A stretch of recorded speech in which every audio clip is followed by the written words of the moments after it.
All right. Welcome everyone. This is going to be a different video than we're used to. Instead of the podcast, we're going to do a deck analysis. Speaking of like a budget deck analysis. So, I'm Mitchell, also known as Blueberry Lover. You can find me on Blueberry Lover and also on Maho Shonen, where this is being uploaded.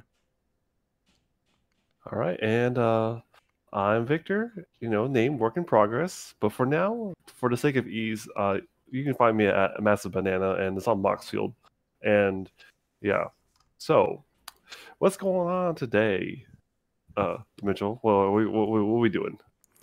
Well, you see, I was looking through all your decks, and I was like, man, you have a lot of decks, and I feel like we should talk about them because it's like you are a talented deck brewer.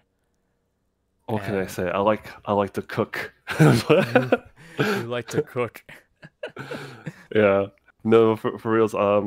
But you're a pretty good deck builder too. But I guess for now though, I guess we're gonna be talking about Boros today. Is there a reason why you wanted us to talk about Boros? Because everybody likes Boros. I mean, I like Boros. I like the 'Cause look at, aggressive, the aggressive nature behind it. Because it's like, I mean, I don't. Can you play Boros as a control? you know what? I bet you can. Now, it's a little off topic, but our friend Chris, unfortunately he can't be here, but I'm pretty sure that he has a Boros control deck with Tajik, and all he does is play board wipes, land destruction, and his win cons are planeswalkers. Classic. It's so bad, but it's so, I don't know. I like the idea so much. It's like that's because we like to play stacks and like attrition based 1v, like when we play 1v1, and so being able to kind of do that in Commander is pretty sweet. But unfortunately though, not everyone's a fan of that kind of attrition style gameplay. So for today, we're just going to go with Boros's best attributes, which is aggro. Oh yes, I love me some aggro. Honestly, isn't I think that's also why I wanted to bring this up, was because our play group is aggro. Yeah, well, that's the thing is like for this particular deck tech, it's aggro with a little bit of Voltron elements, equipment, and it's very budget friendly. Now the thing about aggro is that you kind of have to play very carefully because you don't want to go guns blazing too fast because then you're going to be marked as like the initial threat because when you have like a 6/6 or 7/7 on turn that's suited up with like a bunch of equipment, it paints a big target on your head. And but if you play it right where you kind of pace yourself or pace yourself too slowly and you're too conservative, then you're not dealing out enough damage to actually chew through that 120 points of life. Which makes commander damage more viable because it's 63 instead of like 120. Now, the thing about aggro is that luckily most people say aggro is terrible in commander because of those reasons, but depends on your meta. For our particular meta, aggro is actually a lot better than it is because playing a lot faster, we have a lot more greedier mana bases that pays life. Our artifacts require life. There's a lot of card draw effects that cost life. And, being the aggro player, you get to capitalize on those and actually like bring on the pain and make your opponents regret doing that. And it's one of the funnest things that you can do. Be like, yeah, that's right. I'm punishing you because you're a greedy player. I completely Chris and I, we've been trying to go out more and play commander games, and Hmm. I noticed something. There was one fellow that I met that played Krenko, the 3-drop one. I forgot. The what, the King Street pin leader, the Yeah, ones from Ravnica, right? World War Spark, I think. yeah, and like basically the way that he played it was just mono red Voltron, and and I've been wanting to build one myself, but like it was just I love it because it's like turn three Krenko, and you're like, all right, I got one more turn left because he's played like his 0-drop artifacts to pump up Krenko, and then the next turn he swings, and you're like, oh no, Krenko's You know, it's rogue. actually You know what's actually pretty sweet too is like that particular deck is like you not only get to go tall, but you get to go wide because you get tokens based on how much power he's got, and I imagine he must play shared animosity because that card is sweet because all your goblin tokens are going to get like plus X plus O minus 1 for each other creature that shares a type with it when they're attacking, and that sounds super sweet. Kind of No. reminds me of Valduk. Oh, which is another like Voltron deck, but it goes wide because you make 3/1 trampoly elemental tokens. Oh man, I think maybe he we should had build that. those decks. Yeah, I wanted to steal like some of his ideas because basically his deck was a budget version. It was a budget deck. Whatever cards that like his draft shaft and all that stuff. And I was like, bro, this deck is sick. I'm getting beaten Yo, down by it because I'm using budget decks, but dang, this deck is sick. that's actually pretty sweet. So I guess speaking about budget decks, uh, in your opinion, what is considered budget for you? Like, what's a good cutoff point, and where would you say that like this specific amount is where you feel the brew, or you can definitely have to be spicy. I think we all like so we do white elephant decks for like Christmas and our budget is $50. So, I'd say $50 definitely gets you that. You have to be really creative because 75, I think it's a bit too easy. Like, there's a lot of really good cards, and you didn't allocate space for like $5 or maybe like that extra $20 is like Teferi's protection in the deck, and then the rest of it is Or like oh no, sorry for cutting you off, but I was like, no, you're or fine. like you get like you said, like you get like one or two like $10 cards that are like super sweet, like a sword or something, or Oh who yeah, knows? I can't think of anything off the top of my head, but yeah, a, I s- do agree with you. a sword, your land base, like that can also be an important factor too. Is like having a little extra budget for better lands. Not saying that budget lands are worse, but having those extra like you could get like what the shock you can get like a good shock land for like for $15 to $20, or you could get some of the not the dual lands but the lands that add like we're thinking about like dual colors. Yeah, of Like course. yeah, because dual colors is really like I guess the I would say that's budget. Now I would say different color combinations with like tricolors could also work too. Like anything with blue green is budget. Like you can make that You know, budget and then splash in another you, color. you know what's really funny is that like see, this is the thing. It's like as much as I do love like a great mana base, I feel like whenever I build decks, budget reasons, is that I try to forego the lands because like you don't realize how much it adds up to your budget cost. And sometimes I want to like for a gift anyways, a white elephant gift, I want to like have more spicy inclusions, not just like mana staples because those are kind of boring. But I do agree with you though. It's like um, two color decks are probably the best bet in terms of like getting the spice. There's nothing wrong with monocolors. Like you can definitely do like that Krenko or Valduk deck. That sounds super sweet. But you know that having two colors kind of like adds more variety. And then for And there's tricolor decks, there's way more normally I don't. options too. There's way more options.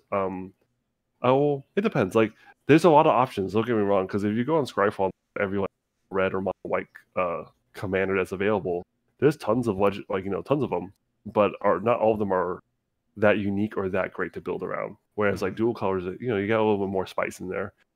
And as for three color decks, I normally wouldn't build a three color like budget deck unless like it's something spicy because it's like you're gonna be playing a lot of basics, which I don't have a problem with it, but I know some people like to have that like flexibility and consistency because you know You're it's gonna part of the be game when you get mana screwed. Yeah, you're gonna be playing a like lot you. of basics and tap lands. Yeah, but it is what it is. But yeah. So like today, we're bringing you a Boros deck with Raiyuu. So, what in your first impression is like, what do you think, Mitchell? I really want to hear your this one because like you technically played a similar version of this at White Elephant. Yes, I played a very similar version to this, a white elephant. Shout out to Chris, because he was there too, and he built a sit deck. This deck was built by uh, I guess you helped one of our friends build it. It was Chris Jones, and he built what is it, a Raiyuu version. And when I thought when he brought it up, because we were looking through commanders, I was like, bro, this is you, Ryu. He loves extra combats, and that's his style.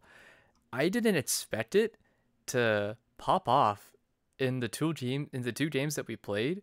It won both games, and it was so like oppressive and aggressive. Like I was honestly taken back because I built a jank deck where it was like all old border like squirrel tribal.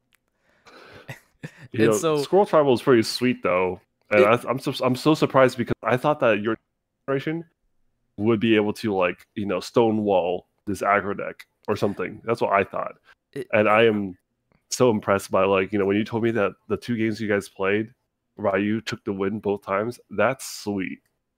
it Boros is was not bad. no, it is not bad at all, and it was I was just like I was shook. I was speechless. I mean, I would say that I had like a what is it, a transformer deck, and like and it wasn't that great, but uh I didn't expect it to be like turn 3 I'm facing against a 3/3, and then turn 4 that that 3/3 turned into like a like what, like a 7/7, or like it just, and then it's like, oh, by the way, it has double strike, and you're like, I'm not ready.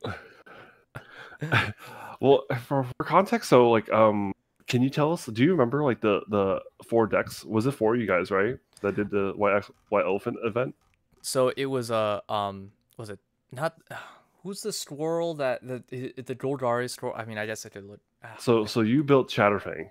I did build, yeah, I built Chatterfang. Yeah, so you built Chatterfang, and then Chris Jones brought in the Ryu, Yeah. and then what did I think Patrick is the one who brought in the Ultra Magnus, right?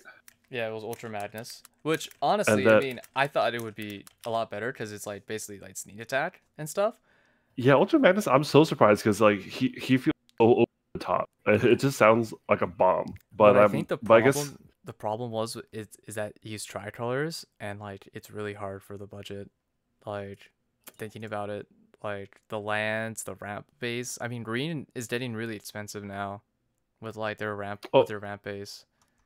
well, I guess like that's the thing is like Rampant Growth and Farseeker is not too bad. Nature's War is not too bad because it got a recent reprint from Dominaire Yeah, remastered. but like But three visits, you won't believe it, but three visits is like um three visits is like $10. yeah, yeah, and that's like $15 to $20 of your budget. Oh my goodness, that's hilarious. Yeah, exactly. So that's why I was like, it's not really. But see, I thought that like maybe he get away with it because he was playing artifacts, and Y- so you Well, can play artifact ramp and artifact creatures. Oh, being colorless. well, I think we have a new addition to the video. Uh, Oh, you mean a surprise guess? the surprise desk. That's not a surprise. Uh, Hey, Chris. hey Chris. We recording? Yeah. Yeah, Hell yeah, yeah. you just dived straight in. We were talking about the white elephant decks. Oh, what was the sweet. deck? Yeah. And speaking of What which, did you build? yeah, what did you build? Oh, dude. So for my deck that I gave to one of our friends, I built a token deck, With but who? I didn't play white and didn't play green. I played Balmore tokens. Oh, that's Balmore is pretty sweet. Oh yeah. Oh, I yeah. spoiled right this time. Yeah, I was like that ability works really well with a go white strategy, and then red's really good at making tokens, so they all just fit together. No, yeah. I mean, and I was honestly, if I feel like if what was his name? If Ryu was not on the table, I think Balmore would have won. Honestly, I don't know why, but when you guys told me that like Ryu won both games, it's like Balmor is sweet as hell. Chatterfang is dope as heck too, and Ultra Magnus sounds so over the top stompy, and I'm just here like I was like my poor boy Ryu is gonna get stomped into the ground so bad, and I'm here like, No, yo, he was the one doing the stomping. yeah, Well, I'm here. no. Game 2 was a little different. Game 1, I remember because I was playing the Ryu deck. I was clearly actually a threat. But the game 2, you know when that one guy isn't really a threat, and everyone kind of just ignores him until near the very end. So is that how you got away with the game 2 win? No, that's exactly how I got away with game 2. Nice. Okay. So I guess that goes into the discussion earlier where it's like to play aggro, you kind of have to pace yourself, right? Where it's like you can't go guns blazing all the time, and you kind of have to know when to push for damage or when to like set up and stuff. Mm-hmm. No, that's actually pretty sweet. So speaking of which, now it goes into my question of the reason why you created this deck. Oh, so Chris Jones is the like original author of the deck. So when he originally was built the list, it was like I think like $80 to $90, and it was just filled with a lot of cards that don't necessarily need to be in the deck, and they're kind of expensive because they just have not seen a reprint in a long time. And so I trimmed a lot of the fat out of it. I think I trimmed about 15 to 20 cards out of the deck, and it went down to like a $30 deck. And then this is where Chris Jones was like, "Oh, thanks," but I was like, "What do I replace it with now?" And then I was telling him, "I'll like make sure that you want to bring the value back up to 50, so that way, one, it's fair for the white elephant where everyone gets like something of equal value, and two, you actually have enough power level to actually get through because being Boros, it's like this is a little bit of a high skill cap. Yes, you can kind of like turn sideways mindlessly, but like you're already on the back foot because you're having to chew through 120 points of life, and so you need a little bit of good card quality. So I actually made him this list, and I sent it to Chris, and Chris already bought the majority of cards, so he just hand selected a few out of this list for the list for the white elephant gift exchange. It's just some small minor changes, but for the most part, as you can see, this list is still $50. So this is still in the relatively budget friendly white elephant range. So yeah, and I'm just like really proud of it because hearing that my boy Ryu slammed and won 2 games, proving Boros is not bad. Oh, it was amazing! It was amazing. It was a sight to behold. I was like, man, you know what? I'll take credit for it because I told him to choose Ryu. Yeah, no, I think Ryu is actually pretty sweet. But yeah, so yeah, that's the main purpose of the deck is like, I was helping out Chris, and Chris, he told me that his goal was that he wanted an aggressive deck because he knows that like white elephant decks, because they're lower power level, they do tend to stall a little bit.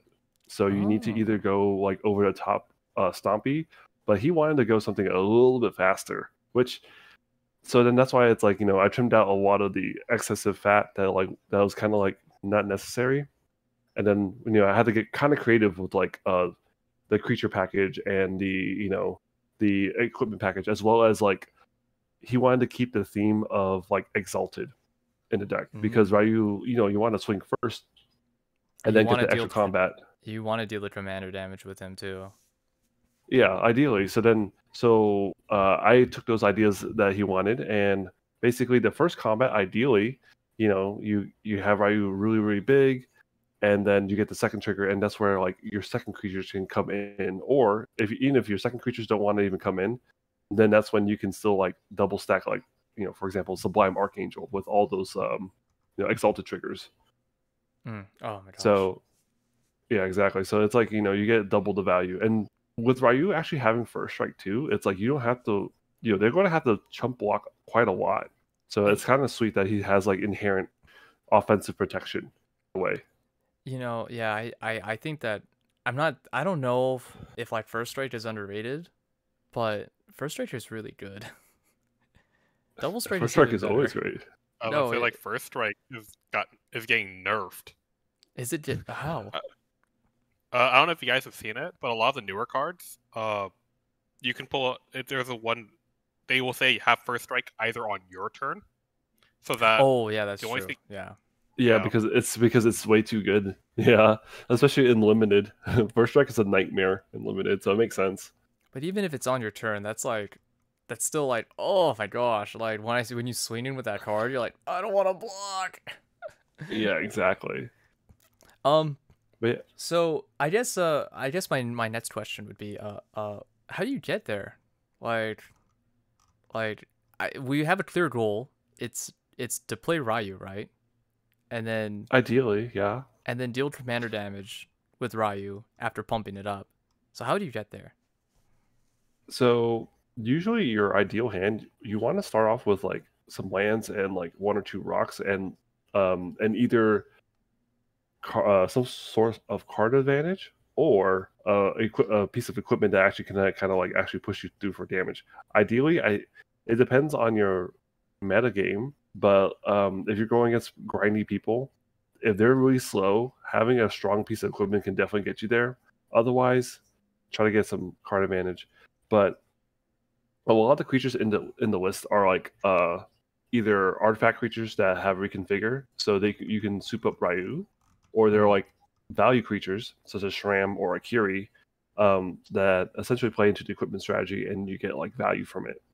And then there is a exalted theme to the deck that's with Sublime Archangel as well as the enchantment, the 4-mana Angelic Exaltation. Angelic exaltation. Yeah, and then there was another one. It was a Sorry Captain, as well. Wait, sorry, Captain. Oh no, that was in Chris's version. Sorry, Captain. Oh, so So- it's not in this version. No, not in this version. So, Okay. because I didn't think Sorry Captain was that great, in my opinion. But It isn't, and then you realize that it basically gives Exalted for each, because every creature you run is either a warrior or a samurai. his was, oh yeah, because I forgot because it's like his version did have like the samurai thing, and there was a lot of there's a lot of expensive samurai that don't need to be expensive, but it's because they have not been reprinted from original Kamigawa. Yeah. But hey, it worked out in the end.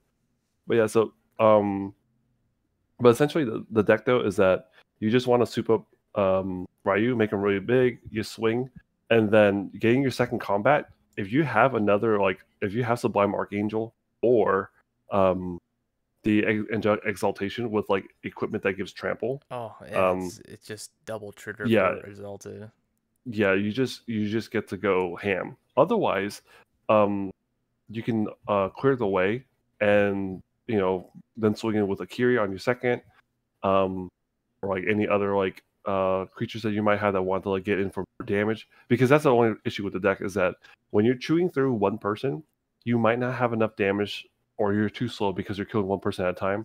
And so having other creatures that can hold you well lets you kind of like spread out the damage and lets you kind of like evenly take them all out at the same time.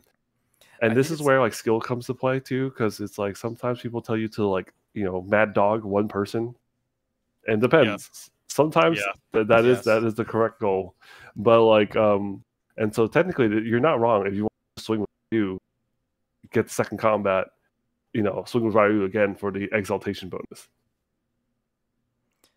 It just depends, but I think this deck can you have a lot of good creatures, I'd say, that can help diversify your damage. So, well, because the reason why is like Sun Titan's super sweet, right? You want to get that attack trigger. Yeah, and Wylith is super sweet.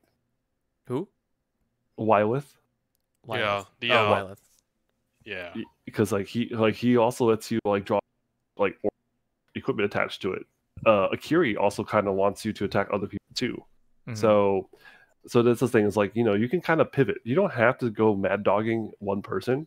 If the game allows you to, you can definitely go wide. And then that's why I think the deck is kind of sweet, because there's a lot of like flexibility depending on what cards you draw. It adds more variety to like your gameplay. I guess I should go on to Powerhouse cards. What are some notable cards that are like give the deck some oomph? Relentless Assault. Oh, Relentless Yeah. Assault. it's a That's sorcery. sorcery. Yeah, so it's like one of the few cheap extra combat spells that you can fit into a budget deck, and it's really sweet because like can you like I don't know if you got to pull it off that night, but you know you get one attack and you get like exalted bonus.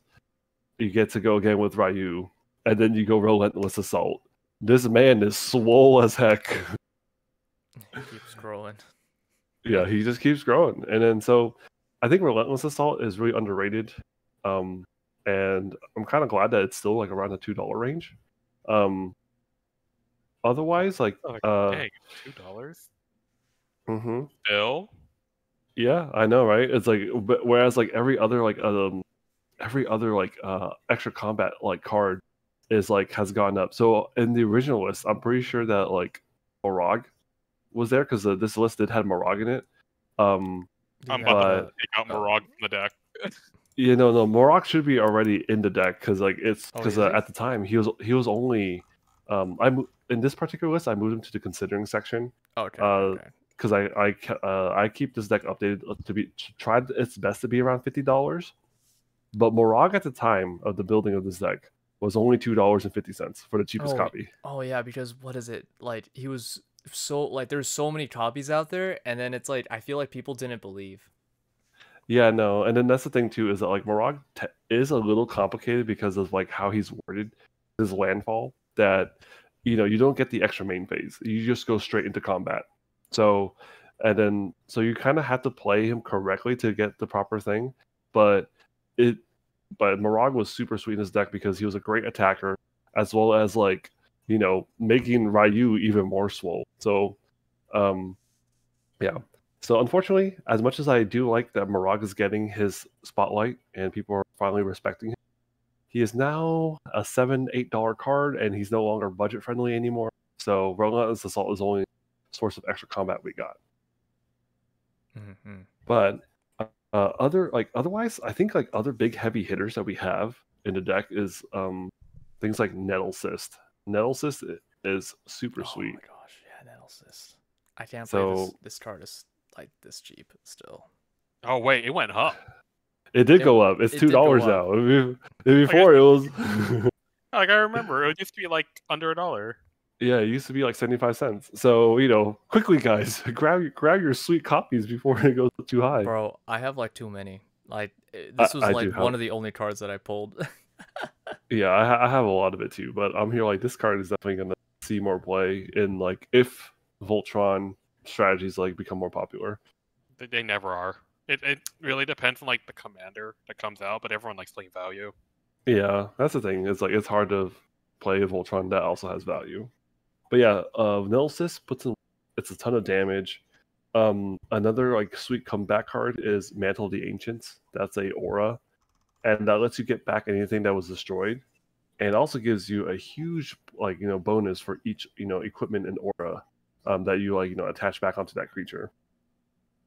Oh, that card's thick. Yeah, exactly. So like so if those those three cards the extra combat and the Nettlecyst, the Mantle of Ancients doesn't do it, then you do have your last ditch effort with with Chance of Glory. Oh, Chance with Glory. Yeah. I love it. Yeah, Chance of Glory is also the funny one. And speaking of which, I actually kind of forgot. Response Resurgence is also kind of a hidden gem because Resurgence is also this one. Yeah, I was just about to say, wait, you're not going to talk about this card? Because I totally forgot about it. Because most of the time it's like response. How do you? I always think responses are going to be used more because you want to get rid of like any big blockers, so Ryu can get through. No, yeah. But Resurgence is super sweet though. Resurgence, yes. Yeah. What is it? So creatures you control gain first strike and vigilance until end of turn. That's really good. Mm-hmm. And then after this main phase, there's additional combat phase. Yeah. Followed by additional main phase. Yeah. I was just reading the first half because I'm just like. So the only downside. Blockers. The only downside though is that I think the way how it's worded, I could be wrong, is that like if you play this main phase 1 to get the vigilance and first strike, I think you get the inserted combat phase and then main, and then you go back to your combat, and then you finally go to your main phase 2. But I could be wrong though. I don't know the specific rulings for it. I don't know the specific rules for it off the top of my head, but I imagine that you can just play main phase 2 and it should be fine. But I could be wrong. I want to say that this card probably wants you to play it during main phase 1 because it doesn't untap your creatures. It just gives you extra combat. Oh, true. Yeah. Yeah. So there's a little bit of a wording on that one. So just be a little mindful. I would just check the Oracle text. But otherwise, yeah, those are like the biggest heavy hitters in my opinion. Like, we have some other sweet value creatures though, like Sun Titan and Denitha. Both versions of Denitha are pretty sweet. Wyleth is really good.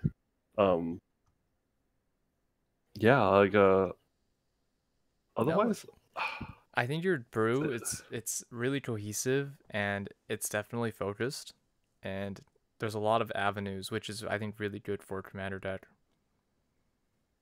yeah, Like, no, avenues of play.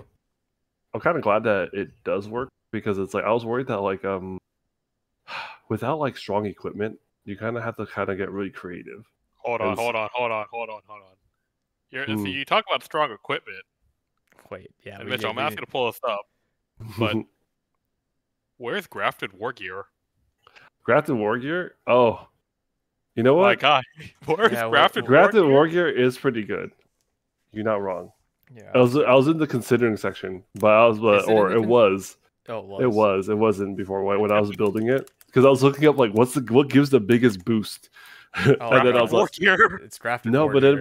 but here's the thing though, is that like at the time I was like, you know what, Nettlecyst is better in my opinion. Yeah, I think it's yeah. So, at that point, it becomes difficult to choose because it's like I mean, I like Grafted Wargear, but I feel like Nettlecyst, depending on because this was an artifact and or enchantment, like you're playing a bunch of mana rocks. You're playing enchantments that are supporting your game plan. Like you're probably gonna get +4+. You're gonna be stronger than Grafted Wargear in the long term. Grafted Wargear is really sweet because it has 0 equip cost. That's like the one thing that it does have for it. Yeah. And it's a huge boost up until you'd somehow get past the Nettlecyst. But to be honest though, Nettlecyst, it only needs like 2 more cards to match it, which is not that bad. So no. And then like because like here's some other inclusions that I chose not to play. Like for example, Walks and Warhammer is like a staple budget card, right? But I ended up choosing Chariot of Victory because it's like, it's like I was like, I kind of really want the haste more ways to get haste, and then having it have equip 1 versus. I think the trample's pretty good too.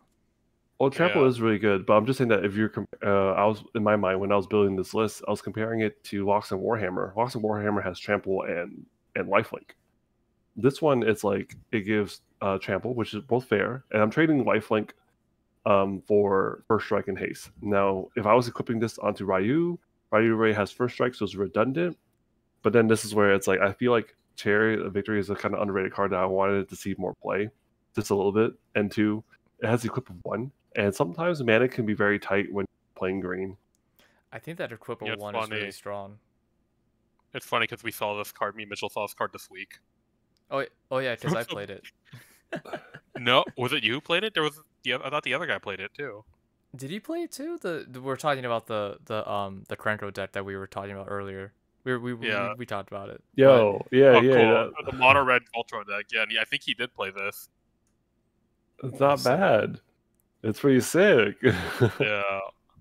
I guess to wrap it all up, what would you replace, like, for upgrades? What are upgrade options? Like, I see that you're considering, like. So the considering section is cards that I would definitely consider are pretty good upgrades to the deck. As for what to cut out, I think that it's up to you what you feel like best fits like your budget. So for example, like if you want more splash damage, Kedis is fantastic. you could probably replace some of the mana rocks and play Knight of the White Orchid and Loyal Hound, because there are creatures that get you lands, and then they can also wear equipment pretty well. Yeah, because of their abilities.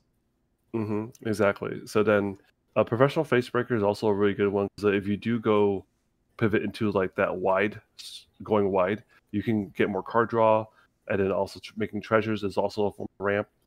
You can really hone in on the extra combats as well with Karlak, Port Razor, Aki Bile Squad, Aurelia, Morag. Godo is in here. Is if your play group is a little bit more higher power level, you can definitely play Godo with Helm of the Host combo. If you scroll down, it's like yeah, and then that kind of gives you basically infinite combats right there. And you know what the really sweet thing about that is that Raiyuu is also a samurai, so Raiyuu also gets to attack with Godo. Oh my gosh! For flavor wins. For flavor wins. What time it matters. Will it ever matter? No, they're probably dead to infinite Godos anyways. But you know, Raiyuu, like it just seems sweet. And another cool thing too about like if you want to go infinite combats is that Aurelia also works with Helm of the Host as well. So technically, you can play Aurelia over Godo if you don't want to play Godo. But Godo is really nice because Godo does search for it. And then if you don't want to play Godo with Helm of the Host, there's also Sword of Hearth and Home, which I totally forgot to put in the list. But Sword of Hearth and Home, yeah, Sword of Hearth and Home with Aurelia, assuming that the Hearth and Home is attached to a different creature, you can flicker the Aurelia after damage, and then Aurelia is a new object. She has haste. You move on to your next combat, and she can swing, and then you can attack again, because Aurelia has that wording where it's like, if it's the first time Aurelia has attacked this turn, well, if she's flickered, she's a new object. So that's another way for you to get like infinite combats if you want to. Other cards is in the list that are just tutors to get the equipment pieces that you want. More ways to get more card advantage if you're struggling for card advantage. Removal spells if you think you need more removal, or and then ways to kind of like protect yourself. Yeah, I think they're all very good options. I like big score. Yeah, so those are so big score is just another way where you can dump extra lands and you don't need it. Akroma's Will is really sweet because it's both a protective option as well as like going full offensive. You just makes your creatures just insane. Dispatch is essentially just like another source of plowshares if you have Metalcraft on. Generous Gift is nice, although it's 3 mana.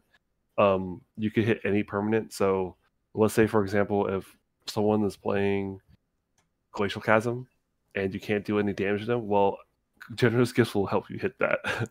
We advocate for land destruction.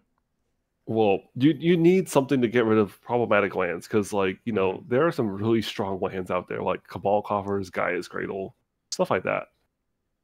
And then like Sword of Forge and Frontier, Swords of Fire and Ice, those are really solid equipment that gives you card advantage. It kind of digs your way, as well as gives you a really big power boost. Also, these swords are fantastic with extra combats because of triggers. Those are always fantastic. Robostars is another fun way to protect your souped up Raiyuu or any other creature that you have, because you can phase out the creature and everything that's attached to it will phase out as well. So yeah, like these are the as for cuts, I say like playtest the deck first and see what you like, and then just make the cuts of like what you think is like hasn't been performed for you, or do I really need this? Oh, this particular card is like too specific for our specific meta, because every meta is different and different cards will react differently to each meta. Well then, thank you, Victor, for you providing your spicy brood with us. Yeah, no, I honestly like I say that if you have a friend who wanting to get into Magic too, like this could be also a great starter deck too. It's and with like a lot of like commander decks like going up in price, or just Magic products in general, it's like it's about $40, sometimes $45, and that's before taxes, right, and stuff like that. You could just build your own commander deck at that point, and maybe if there's nothing good at your local game store or at your big box store, maybe this option might be like a good one that you can give to your friend that you're trying to introduce into the game. Or maybe you want to try something new that's like, try to prove other people that Boros isn't bad and you're just bad. Okay, right. Like, I play Boros Land Destruction, but that's another topic for the day. Oh my god, we're talking about that where it's like Boros I think is pretty sweet because people underestimate it so bad and you get to get away with things. All right. Like Boros control. That's the whole thing. I could talk about it. Oh yes, we can do that spicy brew next. Oh man, I don't want to show people. Oh, all right, I see. It's a deck I quietly play, and either it does nothing or like it does unfair things. Actually, not unfair. It's not good. I don't know, man. It's pretty unfair. The one time that you get to resolve the was it wildfire like really early? I thought it was, you got all your. Oh, it was wildfire. Yeah. Yeah, he's like he got all because like was it you still like it was still with Tajik right because he's indestructible. Oh yeah, that's. Oh man, it's Gerard Weatherlight Captain now, but Yeah, yeah. Oh, board white tribal. Oh no, that's even worse. Yeah, that seems fair. It seems like but yeah, so Boros is not bad. All right, guys, like don't underestimate any Boros deck. All right, just because people say that aggro sucks in Commander, which it does. It does. You have to work. You have to work for it. But you know what? If you're the kind of player that wants to work for your wins and win it with style, then Boros is the legion for you. All right, well, totally not a Ravnica. Like what's that? What's that word? A military propaganda. Join the Boros Legion today. Oh yes. Pretty sure the Boros Legion is just a bunch of zealots.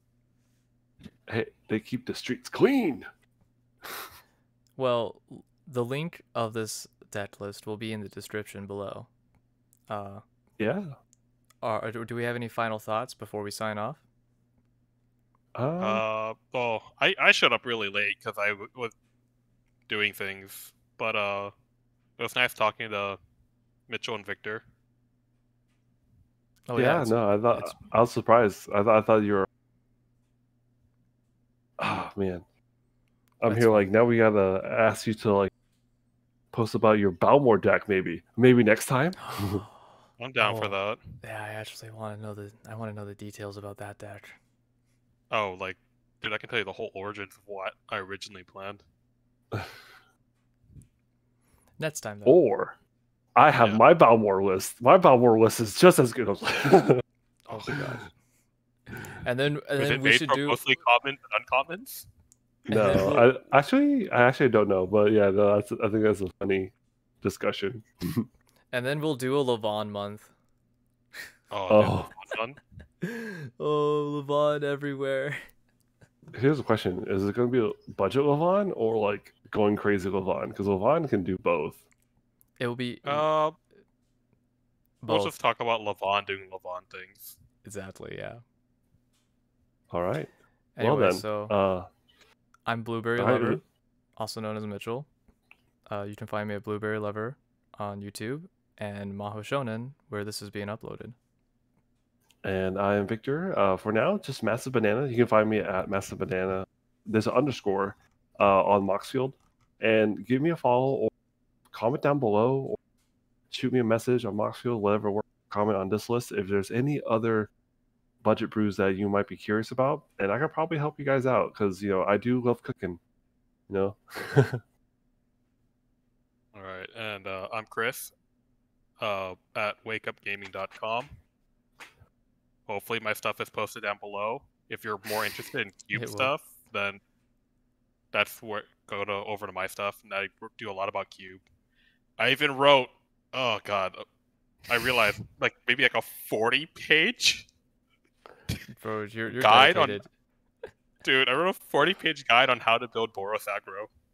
Oh yeah, send that to me and I'll put that in the description too. Oh yeah, I need to fix it. But how to Boros aggro properly? It was a whole thing, and I was like, I overdid it. But yeah, so if you're interested in Boros as a whole or as a Magic player like I am, hit me up. All right. See you all later. Signing Later. out.